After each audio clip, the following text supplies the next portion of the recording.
Hello friends, welcome to Make Conceptual World. Our today's topic is how to solve assignment problem with restriction on assignments. So without wasting any time, let's begin.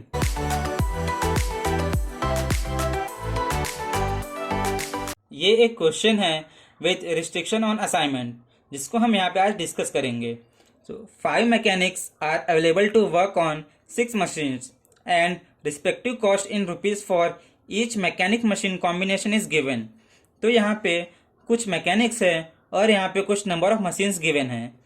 So consider करते हैं mechanic सी है. अगर वो machine 3 पे work करता है सो जो उसका एसोसिएटेड कॉस्ट है ये 19 रुपीज़ है.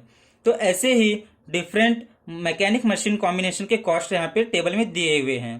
सो find the optimal assignment and the associated cost. So यहाँ पे हमको ऑप्टिमल असाइनमेंट करना है और कितना कॉस्ट हुआ वो फाइंड करना है. तो ऑप्टिमल असाइनमेंट के लिए हमको हंगेरियन मेथड का यूज़ करना पड़ेगा. लेकिन इस क्वेश्चन में हम देख रहे हैं कि जो मैकेनिक ए है वो मशीन 3 पे वर्क नहीं कर सकता. सिमिलरली जो मैकेनिक बी है वो मशीन 2 और मशीन 4 पे वर्क नहीं कर सकता. तो यहाँ पे कुछ रिस्ट्रिक्शन दिए हुए हैं. तो जो ये रिस्ट्रिक्शन है ये डिफरेंट रीज़न की वजह से हो सकते हैं. जैसे कि जो मैकेनिक ए है उसके पास रिक्वायर्ड स्किल्स नहीं है मशीन 3 पे वर्क करने के लिए. सो ऐसे कोई भी डिफरेंट रीज़न हो सकते हैं जिसकी वजह से ये रिस्ट्रिक्शन अप्लाई किया गया है. तो जब भी हम हंगेरियन मेथड को अप्लाई करते हैं तो वहाँ पे जो भी सब्ट्रैक्शन एडिशन जो भी हम करते हैं वो कुछ वैल्यू पे करते हैं. तो हमको इस क्वेश्चन को सॉल्व करने के लिए यहाँ पर भी कुछ वैल्यू की रिक्वायरमेंट होगी. सो हम यहाँ पे इन्फिनिटी वैल्यू पुट करते हैं. और हम इन्फिनिटी क्यों पुट करते हैं? क्योंकि जब भी हम इन्फिनिटी में से कोई भी वैल्यू को सब्ट्रैक्ट करेंगे या ऐड करेंगे तो वो इन्फिनिटी ही रहेगा और वो कभी ज़ीरो नहीं होगा. सो अगर वो ज़ीरो नहीं होगा तो हम उस पर कोई भी असाइनमेंट नहीं कर सकते हैं. सो जो मेरा रिस्ट्रिक्शन का कंडीशन है ये भी वहाँ पे फुलफिल हो जाएगा. सो इस क्वेश्चन को हम डिस्कस करते हैं. हंगेरियन मेथड को अप्लाई करने से पहले हम ये भी देखते हैं कि जो मेरा मैट्रिक्स है ये एक स्क्वायर मैट्रिक्स है कि नहीं. सो हम देख रहे हैं कि नंबर ऑफ मशीन 6 है लेकिन जो मैकेनिक्स गिवन है ये 5 हैं. तो पहले हमको ये नॉन स्क्वायर मैट्रिक्स को स्क्वायर मैट्रिक्स में कन्वर्ट करना पड़ेगा. सो जैसा कि मैंने लास्ट वीडियो में डिस्कस किया था कि स्क्वायर मैट्रिक्स में कन्वर्ट करने के लिए यहाँ पे हमें डमी रो या डमी कॉलम को ऐड करना पड़ता है. तो यहाँ पे एक रो कम है तो हम यहाँ पे डमी रो को ऐड करेंगे और जो यहाँ पे डैश है यहाँ पे इन्फिनिटी वैल्यू पुट करनी है. सो स्टार्ट करते हैं. 19, 15 और यहाँ पे इन्फिनिटी. 16, 13, 22, 13 इन्फिनिटी, 15 इन्फिनिटी, 21, 14, 15, 17, 19, 20, 12, 18, 20, 22, 16, 18, 17 और ये इन्फिनिटी. ये इन्फिनिटी 16, 14, 19, 18, 15 और यहाँ पे हम एक डमी रो ऐड करेंगे. सो हम यहाँ पे जो कॉस्ट है उसको 0 ले लेते हैं. अब यहाँ पे हम जो हंगेरियन मेथड है उसको अप्लाई करेंगे. तो जो पहला स्टेप है ये क्या है? रो रिडक्शन का. तो यहाँ पे क्या करते हैं जो पर्टिकुलर रो है वहाँ से मिनिमम एलिमेंट को चूज़ करते हैं. सो जो फर्स्ट रो है यहाँ पे जो मिनिमम एलिमेंट है ये 13 है. सेकंड में मिनिमम एलिमेंट 13. थर्ड रो में मिनिमम एलिमेंट 12. फोर्थ रो में 16. फिफ्थ रो में 14 और यहाँ पे तो 0 है. सो जो मिनिमम एलिमेंट है उसको उस रो के सब एलिमेंट से सब्ट्रैक्ट करेंगे. सो 19 माइनस 13 6, 15 माइनस 13 2, ये तो इन्फिनिटी ही रहेगा. ये 3 0 और ये 9. उसके बाद यहाँ पे 13 है तो ये क्या हो जाएगा 0 इन्फिनिटी 2 और यहाँ पे ये 1. यहाँ पे मिनिमम एलिमेंट क्या है 12 तो 15 माइनस 12 3 5 7 8 0 6, यहाँ पे 20 माइनस 16 4, यहाँ पे 6, ये 0 2 1 और ये इन्फिनिटी, यहाँ पे इन्फिनिटी 16 माइनस 14 2, 14 माइनस 14 0 माइनस 14 5 4 और ये 1, और यहाँ पे जो सब 0 है ये एज इट इज़ रहेगा। अब ये तो हो गया पहला स्टेप, मतलब जो रो रिडक्शन का मेरा स्टेप था वो कंप्लीट हुआ। इसके बाद जो अगला स्टेप है ये क्या है, कॉलम रिडक्शन का।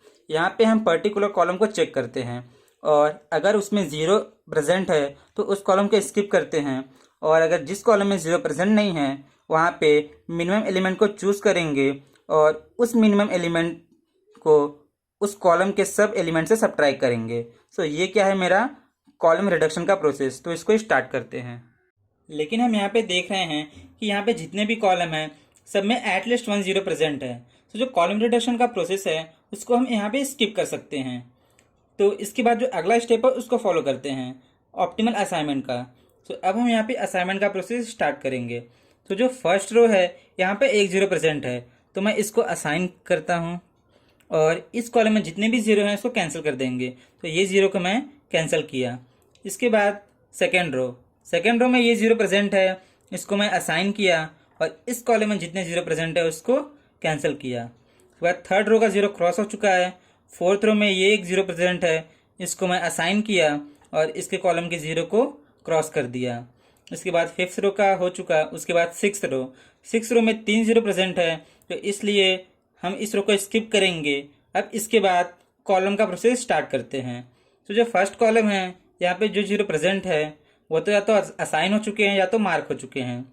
उसके बाद सेकंड कॉलम, यहाँ पे एक 0 प्रेजेंट है तो इसको असाइन किया और इसके रो में जितने भी 0 हैं उसको कैंसिल करेंगे। तो इसको मैं कैंसिल किया। उसके बाद third row, fourth, fifth, six, मतलब यहाँ पे जितने भी 0 हैं सब या तो मार्क हो चुके हैं या तो असाइन हो चुके हैं। सो हम यहाँ पे देख रहे हैं कि जो ऑर्डर ऑफ मेरा मैट्रिक्स है वो 6 क्रॉस 6 का है, लेकिन जो मेरा असाइनमेंट है ये 4 हुआ है। तो अभी तक हम ऑप्टिमल सोल्यूशन पे नहीं पहुँचे हैं। तो इसके बाद हम अगला स्टेप को फॉलो करेंगे, मतलब minimum number of line draw करना फ्रॉम ऑल द 0।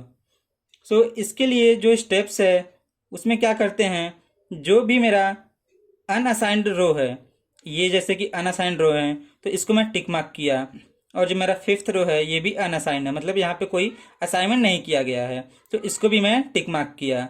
अब इसके बाद जो भी मेरा मार्क्ड रो है उसमें जो भी 0 प्रेजेंट है उसके कॉलम को टिक मार्क करेंगे। तो ये मार्क्ड रो है, यहाँ पे एक 0 प्रेजेंट है तो इसके जो कॉलम है उसको टिक मार्क किया। उसके बाद जो फिफ्थ रो है यहाँ पे ये 0 प्रेजेंट है तो इसके कॉलम को मैं टिक मार्क किया। इसके बाद जो मार्क्ड कॉलम है उसमें जो असाइंड 0 है उसके रो को टिक मार्क करेंगे। सो ये कॉलम में ये असाइंड 0 है तो इसको मैं टिक मार्क किया, और इस कॉलम में ये असाइंड 0 है तो इस रो को मैं टिक मार्क किया। अब इसके बाद नंबर ऑफ लाइंस को ड्रॉ करेंगे फ्रॉम अनमार्क्ड रो। तो ये जो रो है यहाँ पे कोई मार्किंग नहीं है तो यहाँ पे लाइन ड्रॉ करेंगे, और ये रो है यहाँ पे कोई मार्किंग नहीं है तो यहाँ पे लाइन ड्रॉ करेंगे, और and draw the line from marked column. So ये कॉलम मार्क्ड है तो यहाँ से लाइन ड्रॉ किया, और ये कॉलम मार्क्ड है यहाँ पे एक लाइन ड्रॉ किया। सो हम यहाँ पे देख रहे हैं कि जो नंबर ऑफ लाइन्स है ये 4 है, लेकिन जो ऑर्डर ऑफ मैट्रिक्स है ये 6 क्रॉस 6 का है। तो हम अभी ऑप्टिमल सोल्यूशन पे नहीं पहुँचे हैं। सो अगला स्टेप फॉलो करेंगे। सो अगले स्टेप में मिनिमम एलिमेंट को सेलेक्ट करते हैं फ्रॉम अनकवर्ड एलिमेंट। सो ये सब एलिमेंट अनकवर्ड है तो इसमें से मिनिमम एलिमेंट 1 है। सो इस एलिमेंट को इंटरसेक्शन पॉइंट पे ऐड करेंगे और जो अनकवर्ड एलिमेंट है उसमें से सब्ट्रैक्ट करेंगे, और जहाँ से लाइन जा रही है उसको एज इट इज रहने देंगे। सो स्टार्ट करते हैं। यहाँ पे मिनिमम एलिमेंट क्या है, 1। सो 6 - 1 5, 2 - 1 1, ये इन्फिनिटी, 3 - 1 2, ये 0 एज इट इज, ये 8। इसके बाद ये एज इट इज 0 इन्फिनिटी, यहाँ पे ऐड हो जाएगा तो ये 3 हो गया, बाद इन्फिनिटी, ये 9 हो जाएगा, और इसके बाद ये 1, ये 2 4 7 8 माइनस 1 7 0 एज इट इज़, और ये 6 माइनस 1 5। इसके बाद 3 5 0 2 माइनस 1 1, ये 1 एज इट इज़ रहेगा, और ये इन्फिनिटी माइनस 1, तो ये एज इट इज़ इन्फिनिटी ही रहेगा। सो यहाँ पे भी infinity as it is, 2 minus 1 1, ये 0, 5 माइनस 1 4, ये 4 एज इट इज़, और ये हो जाएगा 0, और यहाँ पे 0 0, 0 प्लस 1 1 हो जाएगा, 0 यहाँ पे 1, और ये 0। सो यहाँ पे ये स्टेप कंप्लीट हुआ। अब जो असाइनमेंट का प्रोसेस है उसको हम वापस से स्टार्ट करेंगे। सो ये जो फर्स्ट रो है यहाँ पे 1 0 प्रेजेंट है, तो इसको मैं असाइन किया। इसके बाद इस कॉलम में जितने भी ज़ीरो हैं उसको कैंसिल किया। अब इसके बाद सेकेंड रो में 1 0 प्रेजेंट है, इसको असाइन किया, और इस कॉलम में जितने भी ज़ीरो प्रेजेंट है उसको कैंसिल किया, तो इसको कैंसिल किया। अब इसके बाद थर्ड में 0 क्रॉस हो चुका है। फिर फोर्थ रो, यहाँ पे 1 0 प्रेजेंट है, इसको मार्क किया और इसको मैं कैंसिल कर दिया। उसके बाद फिफ्थ रो में 1 0 प्रेजेंट है, तो इसको मार्क किया और इसके कॉलम में जो 0 है इसको कैंसिल किया। उसके बाद जो सिक्स्थ रो है यहाँ पे 2 0 प्रेजेंट है, तो इस रो को हम स्किप करेंगे। इसके बाद कॉलम का प्रोसेस स्टार्ट करते हैं। सो ये जो सेकंड कॉलम है यहाँ पे 1 0 प्रेजेंट है, तो इसको मैं मार्क किया और इसके रो में जो भी 0 प्रेजेंट है इसको कैंसिल किया। अब हम यहाँ पे देख रहे हैं कि जितने भी 0 प्रेजेंट थे वो तो या तो मार्क हो चुके हैं या तो असाइन हो चुके हैं। तो अब हम वापस से देख रहे हैं कि जो यहाँ पे नंबर ऑफ असाइनमेंट है ये 5 है, लेकिन जो मेरा ऑर्डर ऑफ मैट्रिक्स है ये 6 क्रॉस 6 का है। सो अभी भी यहाँ पे हम ऑप्टिमल सोल्यूशन पे नहीं पहुँचे हैं, तो हम यहाँ पे वापस से नंबर ऑफ लाइंस को ड्रॉ करेंगे। इसके लिए क्या करेंगे, टिक मार्क करने का प्रोसेस स्टार्ट करेंगे। सो उस रो को टिक मार्क करना है जो असाइन ना हो। सो फर्स्ट और सेकेंड रो है ये असाइंड हो चुके हैं, सो थर्ड रो को टिक मार्क करते हैं और इसके बाद ये सब असाइंड है। और इसके बाद जो ये रो है इसमें जो भी 0 प्रेजेंट है उसके कॉलम को टिक मार्क करेंगे। सो इस कॉलम को मैं टिक मार्क किया। इसके बाद जो मार्क्ड कॉलम है उसमें जो असाइंड 0 है, ये असाइंड 0 है, इसके रो को टिक मार्क करेंगे। तो इस रो को मैं टिक मार्क किया। अब ये यहाँ पे कोई भी 0 नहीं है, तो ये जो मेरा टिक मार्क करने का प्रोसेस है ये यहाँ पे कंप्लीट हुआ। अब नंबर ऑफ लाइंस को ड्रॉ करेंगे फ्रॉम अनमार्क्ड रो। सो ये अनमार्क्ड रो है, ये भी अनमार्क्ड रो है, ये और ये, और फ्रॉम मार्क्ड कॉलम। सो ये कॉलम मार्क्ड है, तो यहाँ से मैं लाइन ड्रॉ किया। सो यहाँ पे जो लाइन ड्रॉ करने का प्रोसेस है ये कंप्लीट हुआ। सो यहाँ पे भी जो नंबर ऑफ लाइंस है वो 5 हैं, लेकिन जो ऑर्डर ऑफ मैट्रिक्स है ये 6 क्रॉस 6 है। सो अब हम अभी भी असाइनमेंट ऑप्टिमल सोल्यूशन पे नहीं पहुँचे हैं। सो वापस से जो मिनिमम एलिमेंट है फ्रॉम अनकवर्ड एलिमेंट उसको सेलेक्ट करेंगे और उसको इंटरसेक्शन पॉइंट पे ऐड करेंगे, और जो अनकवर्ड एलिमेंट है उसमें से सब्ट्रैक्ट करेंगे। सो हम यहाँ पे देख रहे हैं जो अनकवर्ड एलिमेंट में से मिनिमम एलिमेंट है ये 1 है। सो स्टार्ट करते हैं। 5 माइनस 1 4, ये 0, इन्फिनिटी ये 2 माइनस 1 1 0 7, इसके बाद 0 इन्फिनिटी 3 इन्फिनिटी, ये क्या हो जाएगा 10 1, ये क्या हो जाएगा 2 माइनस 1 1 3 6 6 0 4, और इसके बाद ये सब एज इट इज़ 3 5 0 1, यहाँ पे ऐड हो जाएगा तो क्या हो जाएगा 2, ये इन्फिनिटी, यहाँ पे इन्फिनिटी 1 0 4 5 0 0 0 1 0, और ये 2 हो जाएगा और ये 0। सो ये स्टेप यहाँ पे कंप्लीट हुआ। अब हम वापस से असाइनमेंट का प्रोसेस स्टार्ट करेंगे। सो जो फर्स्ट रो है यहाँ पे 2 0 प्रेजेंट है, तो इस रो को हम स्किप करेंगे।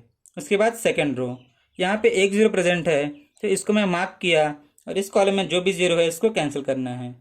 उसके बाद थर्ड रो, यहाँ पे 1 0 प्रेजेंट है, इसको मार्क किया और इसके बाद जो भी 0 प्रेजेंट है इसके कॉलम में उसको क्रॉस करेंगे। सो इसको मैं क्रॉस किया। उसके बाद जो फोर्थ रो है यहाँ पे 1 0, इसको मार्क किया और इसको कैंसिल। उसके बाद फिफ्थ रो में 1 0 है, इसको असाइन किया और ये 0 को कैंसिल किया। उसके बाद जो 6 रो है यहाँ पे 2 जीरो प्रेजेंट है, तो इसको स्किप करेंगे। अब जो कॉलम का प्रोसेस है उसको स्टार्ट करते हैं। सो ये जीरो हो गया है, ये कॉलम में 2 जीरो प्रेजेंट है, तो इसलिए इस कॉलम को स्किप करेंगे। उसके बाद ये जीरो मार्क हो चुके हैं। जो फोर्थ कॉलम है यहाँ पे 1 जीरो प्रेजेंट है, तो इसको असाइन किया और ये वाले जीरो को मैं कैंसिल कर दिया। उसके बाद जो मेरा कॉलम का प्रोसेस है ये कंप्लीट हो गया, लेकिन अभी भी यहाँ पे 1 जीरो प्रेजेंट है, तो वापस से हम रो का प्रोसेस स्टार्ट करेंगे। तो जो रो फर्स्ट रो है यहाँ पे 1 जीरो प्रेजेंट है, तो इसको मैं असाइन किया। सो अब जितने भी जीरो यहाँ पे प्रेजेंट है वो तो या तो मार्क हो चुके हैं या तो असाइन हो चुके हैं। तो अब हम देखते हैं कि जो नंबर ऑफ असाइनमेंट है ये 6 है, और जो ऑर्डर ऑफ मैट्रिक्स है ये भी 6 क्रॉस 6 है। सो अब यहाँ पे हम फाइनली ऑप्टिमल सोल्यूशन पे रीच कर गए हैं। सो जो मैकेनिक ए है उसको सेकंड मशीन, मैकेनिक बी को फर्स्ट मशीन, मैकेनिक सी को फिफ्थ मशीन, मैकेनिक डी को थर्ड मशीन, मैकेनिक ई को सिक्स मशीन, और ये जो लास्ट था ये मेरा डमी था, तो इसको रन देते हैं। सो जो एसोसिएटेड कॉस्ट है उसको यहाँ पे लिख लेते हैं। सो जब मैकेनिक ए को मशीन 2 पे लगाया गया तो उसका जो एसोसिएटेड कॉस्ट है ये कितना है 15। उसके बाद इसका कॉस्ट है 13, उसके बाद 12, डी को 3 पे असाइन किया तो इसका कॉस्ट है 16, और इसको 4, मतलब इसका कॉस्ट हो गया, ये जो कॉस्ट है ये कितना है 15। सो हम यहाँ पे एडिशन का प्रोसेस स्टार्ट करते हैं। सो ये क्या जाएगा 1, ये 7। सो जो टोटल का कॉस्ट है वो कितना आ गया मेरा 71 रुपीज़। सो जो मेरा मैकेनिक और मशीन कॉम्बिनेशन था इसको मैंने प्रॉपर मैकेनिक को मशीन को असाइन किया, और जो टोटल कॉस्ट आया वो मेरा क्या है 71 रुपीज़। तो ये एक असाइनमेंट प्रॉब्लम था विथ रिस्ट्रिक्शन ऑन असाइनमेंट, जिसको हमने यहाँ पे सॉल्व किया है। और हम यहाँ पे ये भी देख रहे हैं कि जो रिस्ट्रिक्शन की कंडीशन है उसको भी यहाँ पे फुलफिल किया गया। अगर आपको कोई भी डाउट है तो आप नीचे कमेंट कर सकते हैं। I hope you like this video, so please share and subscribe to my channel, and don't forget to hit the bell icon to have more conceptual learning.